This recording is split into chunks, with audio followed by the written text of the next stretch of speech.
देखो कोई भी चीज़ ऐसा नहीं है कि आदमी नहीं सीख सकता है। दुनिया की ऐसी कोई चीज़ नहीं है जो हम ना सीख सकते हैं, और जब तक हम ना हारें दुनिया की कोई ताकत हमें हरा नहीं सकती। ये भी बात सही है, समझ रहे हैं कि नहीं? मतलब जब हम हौसला हमारा टूट जाएगा, हम ये मान लेंगे कि अब हमसे होने वाला नहीं है, कोई आपको जिता भी नहीं पाएगा।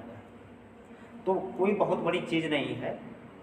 आप पढ़ रहे हैं, डिप्लोमा में आए हैं, देखिए जानकारी सबसे इम्पोर्टेंट चीज़ होती है। अगर आप अच्छे से 3 साल डिप्लोमा करके जाएंगे, भाई किस लिए कर रहे हैं थोड़ा सा आप एक बार सोचेंगे। आप डिप्लोमा में जब एडमिशन लिए हैं तो किस पर्पज़ से एडमिशन लिए हैं? कहीं जॉब के पर्पज़ से, हमारा लाइफ सेट हो जाए इस पर्पज़ से, या कहीं हमको सरकारी में नौकरी लग जाए इस पर्पज़ से आप डिप्लोमा में एडमिशन लिए हैं। लेकिन तो अगर मैं आपसे कहूँ कि अगर आप मान लीजिए कि डिप्लोमा कर लेने के बाद कहीं जाएंगे तो नॉलेज ही नहीं आपको रहेगी, तो क्या काम करेंगे? हर जगह आपको शर्मिंदगी महसूस करना पड़ेगा। और नॉलेज रहेगी, आप जो है मतलब एक जीरो लेवल से स्टार्ट करके अपने आप को एक हाई लेवल तक जा सकते हैं। मान लीजिए यहाँ से डिप्लोमा करके जाए, आप किसी कंपनी में जाएंगे तो उस कंपनी में ज्वाइनिंग लेने के लिए आपको इंटरव्यू देना पड़ेगा कि नहीं देना पड़ेगा? देना पड़ेगा, बिल्कुल देना पड़ेगा।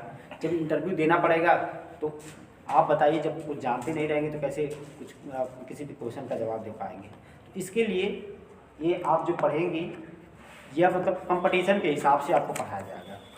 आप जो है जैसे इसको पढ़ लेने के बाद एक तो जानकारी भी आपको मिलेगी, दूसरा कंपटीशन के पर्पज़ से भी आप तैयार हैं। यह फ़ायदा आपको ये क्लास इसलिए भी करेगी कि अगर आपकी तुलना कोई गवर्नमेंट वाले बच्चों से करेंगे तो उनके तुलना में आप कतई नहीं खड़ा हो पाएंगे। गवर्नमेंट वाले बच्चे भी डिप्लोमा करते हैं, आप भी करते हैं, है कि नहीं? उनको कोई सुविधा नहीं मिलती है, लेकिन तो हमारे दिमाग में, आपके दिमाग में बैठ गया है कि हम नहीं पढ़ेंगे तभी पास हो जाएंगे। वह डिग्री तो मिल जाएगी, लेकिन तो 3 साल में आपने पैसा दिया, अपना समय दिया और पाया क्या? कुछ नहीं पाया। जहाँ आप जाएंगे किसी नौकरी के लिए, वो भी बच्चे वहाँ पर पहुँचेंगे, तो पॉसिबिलिटी उन्हीं की रहेगी ज़्यादा होने के लिए, आपकी कतई नहीं होगी। लेकिन तो एक बात अटल सत्य है कि मेहनत करने वाले के आगे सब कुछ क्या है, उसके कदमों में है। अगर आपको कुछ नहीं आता है, अगर मेहनत करेंगे ईमानदारी से तो सब कुछ हासिल कर सकते हैं। तो इसी के पर्पज़ से मैं आपको थोड़ा सा बता दूं कि क्या क्या चीज़ें आपको आने वाले समय के लिए इम्पॉर्टेंट है, जो कि आपको पढ़ना चाहिए। आने वाले समय का मतलब जैसे आप डिप्लोमा करके, मतलब आना तो आपको सब कुछ चाहिए। डिप्लोमा जैसे आपने कंप्लीट कर लिया, 3 साल की चीज़ें आपको आनी चाहिए, है कि नहीं? तो 3 साल की चीज़ों में और क्या इम्पोर्टेंट है जो कि परीक्षा में के दृष्टिकोण से इम्पोर्टेंट है, तो थोड़ा सा हम लोग मैं आपको बता दूं सिलेबस के बारे में। सिलेबस जो हमारा होता है किसके लिए? ऑल कॉम्पिटिटिव एग्जाम, जितने भी कॉम्पिटिटिव एग्जाम होते हैं उसके लिए सिलेबस क्या होते हैं। तो सबसे पहले ऑल कॉम्पिटिटिव एग्जाम में आप लोग कहाँ कहाँ से वैकेंसी देख सकते हैं, ये भी तो ज़रूरी है, किस किस माध्यम में आपके लिए वैकेंसी आती है। तो सबसे पहले आपको मैं सेक्टर बता दूंगी किस किस सेक्टर में आपके लिए वैकेंसी आती है। तो सबसे पहले आप जान जाइए कि जो हमारा यूपी माने Uttar Pradesh power corporation limited, UPCL का मतलब क्या होता है? Uttar Pradesh power corporation limited. UPCL में आपके लिए स्पेशली किसकी वैकेंसी आती है? जे की। समझ रहे कि नहीं? अभी मैं और बता दूं, जैसे आपके लिए कहाँ से वैकेंसी आती है? एसएससी जे की आप वैकेंसी देख सकते हैं, समझ रहे हैं? इसके बाद आप कहाँ से वैकेंसी देख सकते हैं? रेलवे जे के लिए आपकी वैकेंसी आती है। बस ऐसे मैं रिकॉर्ड नहीं कर रहा हूँ, इसको कुछ करना नहीं, बस आपको दिखा रहा हूँ कि ये सब सारी चीज़ें, ठीक है? ये रेलवे जे के लिए वैकेंसी आती है। फिर उसके लिए आपके लिए यूपी ट्रिपल एससी जे के लिए आती है वैकेंसी। फिर उसके बाद आपको मेट्रो में जे की वैकेंसी आती है।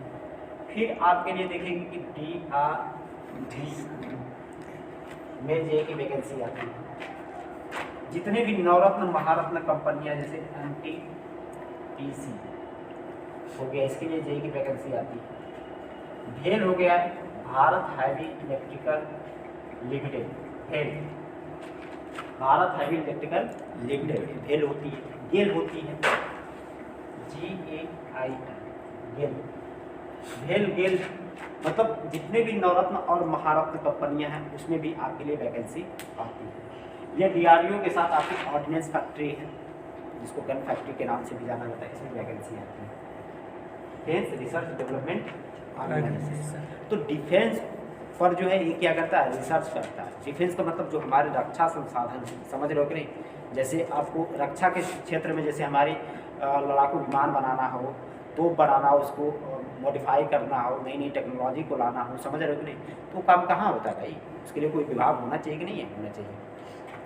तो डिफेंस रिसर्च मतलब उसमें रिसर्च होता है, और किसके लिए, डिफेंस मतलब जो हमारा रक्षा सिस्टम है उसके लिए क्या होता है, रिसर्च होता है, और उसी में क्या होते हैं, विमान जो भी चीज़ बनाना होता है, तो ये इसके थ्रू हमारे क्या होते हैं, काम होते हैं। इसमें वैकेंसी आती है रिसर्च सेंटर में। ये मेट्रो जे के लिए, मेट्रो के जितने भी जोन हैं, जैसे आप देखे होंगे लखनऊ मेट्रो है, दिल्ली मेट्रो है, जयपुर मेट्रो है, राजस्थान मेट्रो है, तो दिल्ली मेट्रो है, हर जगह मेट्रो हो गई है कि नहीं हो गई।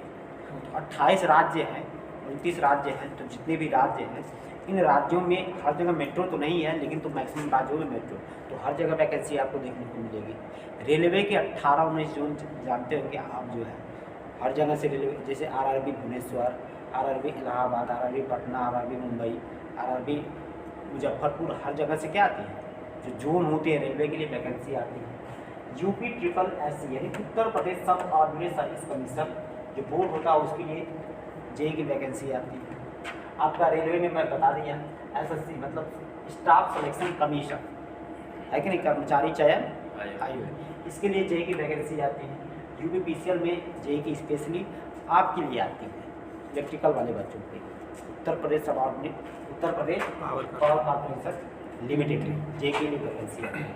बाकी ये national thermal power corporation NTPC जो बिजली पैदा करती है, समझ रहे हो कि नहीं, थर्मल पावर प्लांट है, इसमें जेई की वैकेंसी आती है। फिर Bharat heavy electrical limited GAIL में आती है वैकेंसी। तो वैकेंसी के बहुत सारे सोर्स है आपके लिए, बस हफ्ते ज़रूरत पड़ती आपको तैयारी की, समझ रहे कि नहीं। ऐसा नहीं कि आपको वैकेंसी की कमी है, आप वैकेंसी नहीं देख पाएगी। जब एक लेवल की आपकी तैयारी अच्छे हो जाएगी तो कोई भी वैकेंसी को आप निकाल सकते हैं। अब इसमें अंतर क्या होता है, इतने में हमको जेई की वैकेंसी देखेंगे तो सब में थोड़ा थोड़ा क्या होता है, सिलेबस का अंतर होता है। सिलेबस का अंतर का मतलब, जैसे अगर UPPCL के सिलेबस की बात करेंगे, इसमें टोटल आपको 200 मार्क्स, 200 क्वेश्चन मिलेगा, मतलब 200 ये मार्क्स क्या कह सकते हैं इसको, 200 कितने रहेंगे क्वेश्चन रहेंगे, ये 200 क्या रहेंगे क्वेश्चन। इस 200 क्वेश्चन में से आपका 150 नंबर का आपका क्या होगा, टेक्निकल,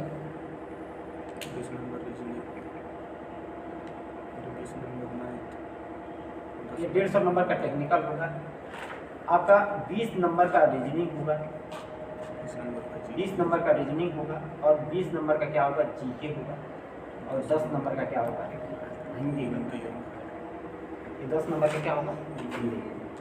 उसी तरह से अगर SSC जेई की बात करेंगे, इसके सिलेबस की बात करेंगे, इसमें भी टोटल क्वेश्चन कितने रहेंगे, 200 क्वेश्चन इसमें भी रहेंगे। लेकिन तो इस 200 में से क्या होता है, आपका 100 नंबर का टेक्निकल, 100 नंबर का टेक्निकल रहेगा, 50 नंबर की आपकी जीके रहेगी, और 50 नंबर का क्या रहेगा, रीजनिंग। ये SSC जेई का सिलेबस है, समझ रहे कि नहीं।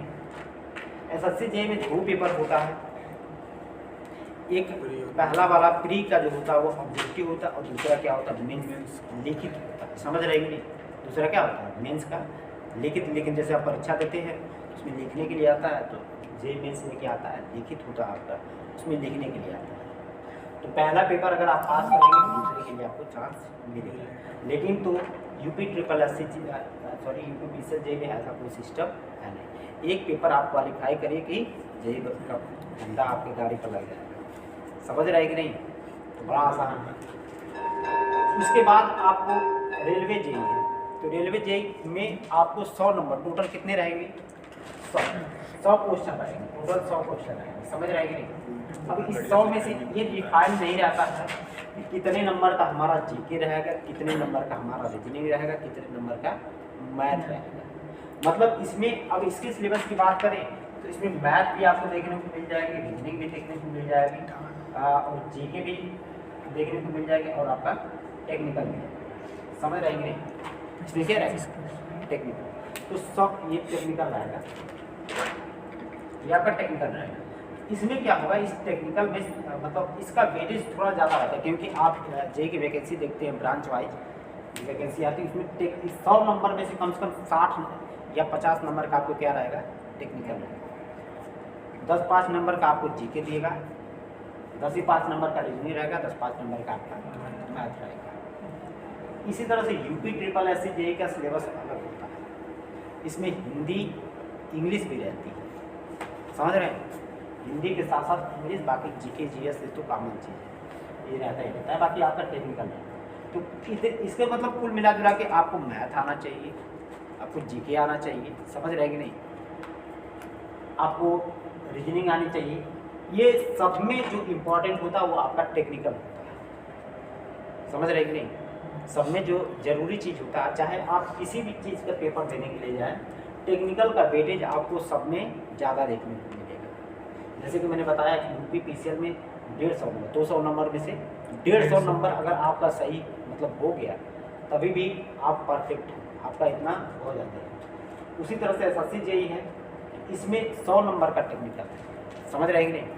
तो टेक्निकल का वेटेज आपका, इसमें मैंने रेलवे जेई में बताया है कि टेक्निकल जो है 50 से 60 नंबर आएगा, बाकी 40 नंबर में सारा कुछ आएगा। इसी तरह से सब में जब आप अपने कोर्स के हिसाब से कोई वैकेंसी का फॉर्म भरते हैं, तो उसमें आपके कोर जो सब्जेक्ट होता है उसमें उससे ज़्यादा क्वेश्चन पूछे जाते हैं, समझ रहे हैं कि नहीं।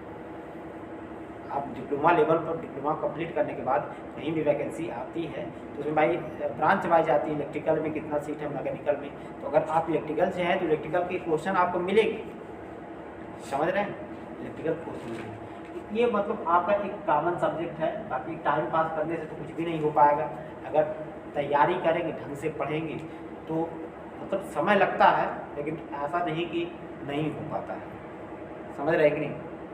जब थोड़ी चीज़ें टाइम टेकिंग है, जैसे बहुत सारे लड़के डिप्लोमा कर लेने के बाद जाते हैं इलाहाबाद में जेई की तैयारी करने के लिए। पढ़ना उनको यही चीज़ है जो अभी आपको पढ़ाया जाता है, अलग से कोई चीज़ नहीं पढ़ाया जाता है, आपका सिलेबस ही पढ़ाया जाएगा। लेकिन तो अब वहाँ पर जाने के बाद 3 साल में तो कुछ नहीं सीखे, 3 साल की चीज़ पढ़नी पड़ेगी कि नहीं पढ़नी पड़ेगी, है 3 साल की चीज़ पढ़नी पड़ेगी। तीनों साल में जो इम्पोर्टेंट सब्जेक्ट होते हैं, वो जो कंपटीशन में पूछा जाता है, उसको पढ़ना पड़ेगा। इसलिए जो है ज़रूरी है कि अगर आपके पास समय है तो उसको यूटिलाइज करिए, और एक अच्छे वे में भाई अगर मेहनत करेंगे तो अगर आप जो है कहीं पढ़ते पढ़ते अगर आपको कुछ आता रहेगा तो आप ही की क्लास के बच्चे कहेंगे कि फलाना लड़का ठीक है पढ़, तारीफ तो आपको यहीं से हो, समझ रहे हैं कि नहीं। लेकिन पढ़ेंगे तब, एक आपस में माहौल बनाएंगे तब हो पाएगा। अगर कहीं जाएंगे, देखिए सब कुछ ज़रूरी है, आप पढ़ रहे हैं, हंसी मजाक खेल कूद सब कुछ ज़रूरी है, लेकिन तो उसके साथ साथ जो आपका मेन काम है पढ़ना, इससे ज़रूरी कोई चीज़ नहीं है भाई अभी। और ये भी समय जब निकल जाएगा ना, जब आप डिप्लोमा करके निकल जाएंगे, थोड़ा अभी आप पढ़ रहे हैं, जब जिम्मेदारी घर की आ जाएगी तब समझ में आएगा कि काश थोड़ा पढ़ लिए होते तो कुछ आज हमको आता। अरे डिप्लोमा करके जाएंगे तो कहीं कंपनी में जाएंगे, और ये कंपनी कहीं काम करेंगे, मैंने पढ़ने का कोई मतलब ही नहीं। तो इलेक्ट्रिकल से रहेंगे तो कुछ तो कोई आपसे पूछ लेगा कि भाई फलाना क्या चीज़ होता है, तो क्या बताएंगे। जब कुछ जनवा नहीं करेंगे तो भाई क्या करेंगे, शर्मिंदा होकर पूरी नीचे कर लेंगे। ये चीज़ें होती हैं। मतलब ऐसा नहीं कि अगर आप पढ़ेंगे तो आपको केवल एग्ज़ाम में ही एक काम में आएगा। जो चीज़ें आप मेहनत से, ईमानदारी से, समय देकर पढ़ते हो, जीवन में कभी भूलती नहीं है। जैसे अगर आप हाई स्कूल में कोई अच्छा से पढ़ा होगा तो उसको हाई स्कूल की चीज़ें आती होगी, समझ रहे हैं कि नहीं। बचपन में ABCD सफल अगर याद किए तो आज भूल नहीं गए, वो भी चीज़ें आती हैं, समझ रहे हैं कि नहीं। जो चीज़ें हम बार बार पढ़ते हैं, मेहनत करके उसको पढ़ते हैं, वो चीज़ें हमारे परमानेंट मेमोरी में चली जाती है और डिलीट नहीं होती। कहने का मतलब जब हमको सब कुछ एक बार आ जाता है, एक बार मान लो कहीं जाना है तुमको दिल्ली मुंबई, कहीं भी जाना, छोटा सा जगह कहीं जाना है आपको, रास्ता जगह पता हमको लेकिन रास्ता नहीं पता है, पहली बार भटकेंगे, भटकते भटकते भटकते थोड़ा समय लगेगा लेकिन पहुँच जाएंगे डेस्टिनेशन पर आप जहाँ जाना है आपको। लेकिन तो एक बार पहुँच गए, दूसरा बार जाएंगे थोड़ा आपको कम दिक्कत होगी जितना पहले हुई थी। हो सके तो पहली बार हर चट्टी चौराहा पर पूछना पड़ा, दूसरे बार में कहीं कहीं बुलाएंगे, तीसरी बार में तो परफेक्ट पहुँच ही जाएंगे, एक ही बार में तो आया नहीं जाने की। ये पढ़ाई ऐसी चीज़ है, एक बार पढ़ने से कोई चीज़ आती नहीं है, एक बार पढ़ेंगे कुछ चीज़ें नहीं समझ में आएगी, कुछ आएगी, फिर दोबारा फिर तिबारा फिर मतलब कई बार पढ़ने से वो हमारे जहन में बढ़ जाते, फिर वो हमसे भूलती नहीं। तो देखो कंपटीशन का तैयारी करने का सबसे मेन चीज़ ये होना चाहिए कि नई चीज़ों को सीखना और जो चीज़ सीखे उसको रिवीजन करना, जो चीज़ सीखे उसका क्या करना, रिवीजन करना। क्योंकि रिवीजन नहीं करेंगे ना तो जो चीज़ें आती भी रहेंगी वो हमें क्या हो जाएंगी, भूल जाएंगे, क्योंकि भूलना मनुष्य की क्या है, आदत है। अगर हमारे अंदर भूलने का गुण नहीं रहता भाई आदमी के ऊपर बहुत दुख तकलीफ पड़ती है। आदमी कभी काल के इतना हॉपलेस हो जाता है, मतलब दुखी हो जाता है कि उसको लगता है कि अब इससे बढ़िया तो ऊपर ही चले जाए तो ठीक है। लेकिन तो 4-10 दिन के बाद उस स्थिति से भी आदमी निकल जाता है, फिर हंसी खुशी अपना जीवन व्यतीत करने लगता है। कभी खूब अब उसको खुशी मिल जाए तो वो भी चीज़ भूल जाएगी, समझ रहे हो नहीं। तो भूलना तो आदमी के स्वभाव में है, बड़ी से बड़ी घटना हम भूल जाते हैं, तो आई पढ़ाई लिखाई क्या चले, ये भी तो भूल जाएंगे।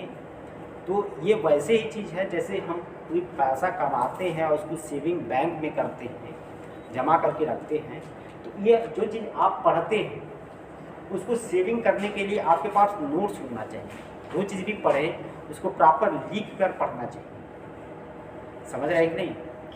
इस चीज़ का अगर ध्यान देंगे आप जो है, जैसे सुन कर आपको चीज़ें तो 10-5 मिनट 1-2 दिन के लिए दिमाग में रहेगी, लेकिन तो हफ्ता भर के बाद जो है वो सुनी हुई चीज़ें एक को याद नहीं रहेगी। अगर मान लीजिए सुन कर कोई चीज़ समझ लिए लेकिन तो उसको लिखे हैं, तो अगर आप भूल भी जाएंगे तो एक बार रिवीजन करके उसका पूरा कंप्लीट कर लेंगे डाटा कि हमने क्या पढ़ा था।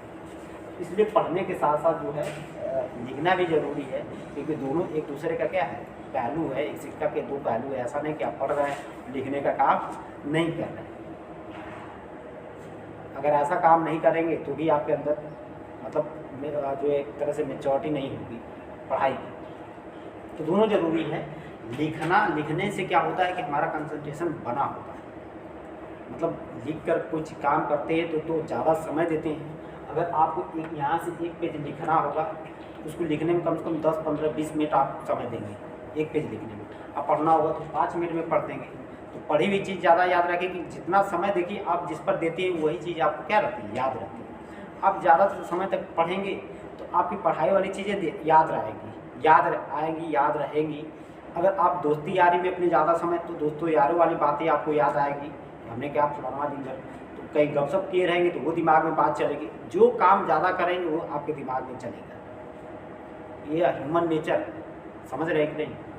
जो काम आप ज़्यादा करेंगे वही दिमाग में आपके चलेगा। अब बताइए 24 घंटे में से, अब मैं कह रहा हूँ 24 घंटे में से आप जो है 20 घंटे या 22 घंटे या कुछ भी करें, बाकी 24 घंटा में मुश्किल से 1 घंटा नहीं पढ़ रहे हैं, तो बाकी की चीज़ें आपके दिमाग में रहेंगी। क्या ये घंटे बाद 1 घंटे जो आपने पढ़ाई किया वो रहेगी। तो पढ़ाई का रेशियो जो है थोड़ा सा बढ़ाना चाहिए, जैसे आगे आपको तैयारी हो पाए। तो यहाँ पर तो पढ़ ही रहे हैं, यहीं पर जो जितना समय आप लोग पढ़ते हैं उसी को सही ढंग से यूटिलाइज करें तो भी आपके लिए बहुत पर्याप्त है। 10 से 3 वाला जो समय है इसी को अगर सही ढंग से, अगर आप 3rd ईयर में हैं तो अगर मैं पूछूं कि भाई अगर कुछ न कुछ तो चीज़ें पढ़ाई गया होगा, लेकिन तो कितना आपको तैयार है, यही जो आपको अलग से समय निकालने की ज़रूरत नहीं। जो समय है उसी को सही ढंग से क्या करिए, यूटिलाइज करिए, अच्छे वे में उसको आप जो है यहाँ पर पढ़िए। भाई पढ़ रहे हैं तो घर पर भी आपको एक काम बनता है, सुबह शाम तो काम रहता है सबके घर कुछ ना कुछ जो है, लेकिन तो शाम को अंधेरा होने के बाद 1-2 घंटा आपके पास समय मिल ही जाएगा। और इधर टाइम पास नहीं करेंगे तब जो है सबके पास भाई अंधेरा होने के बाद ठंडी में कहाँ जाएंगे दोस्ती यारी करने। घर पर रहकर अपना कहीं लाइट की व्यवस्था वहाँ पर 2 घंटा वहाँ पर भी पढ़ सकते हैं। सुबह यहाँ उठ के ऐसा थोड़ा नहीं कि जो है अभी मतलब अगर टाइमली देखिए आदमी पंक्चुअल होगा तो हर जगह सक्सेस रहेगा, अगर टाइमली नहीं रहेंगे तो कहीं भी सक्सेस नहीं। तो टाइम से काम करिए, अपना जो है टाइम से काम करिए, टाइम से पढ़िए, टाइम से सब टाइमली अपने आप को रखेंगे तो आप जीवन में मतलब एक रूटीन बना कर रखेंगे तो जीवन में भी उसका लाभ कहीं ना कहीं मिलता है। और ऐसा नहीं कि अगर आपके पास काम हो तो कोई दूसरा काम नहीं किया जा सकता। आदमी के अंदर इतना क्षमता होती है, उसके पास जितना काम रहता है ना वो सारा एडजस्ट कर लेता, सारा करता रहेगा। लेकिन तो अगर एक भी काम नहीं है तो एक का काम लेकर पूरा दिन भर व्यतीत कर। मान लीजिए कि मैं कह दें कि भाई जाना है तुमको मोहम्मदाबाद, तो तुम्हारे पास अरे दिन भर तो है ही है, चले जाएंगे किसी टाइम है, ऐसा सोच लोगे कि नहीं दिन भर है मैं मोहम्मदाबाद जाकर कोई काम कर लूँगा जो। लेकिन तो अगर आपको पता है कि भाई मेरे पास दिन में दूसरा काम है, मैं अभी जाऊंगा 5 मिनट मुझको जाने में लगेगा, 5 मिनट ही आने में लगेगा, 15-20 मिनट में अपना काम निपटा।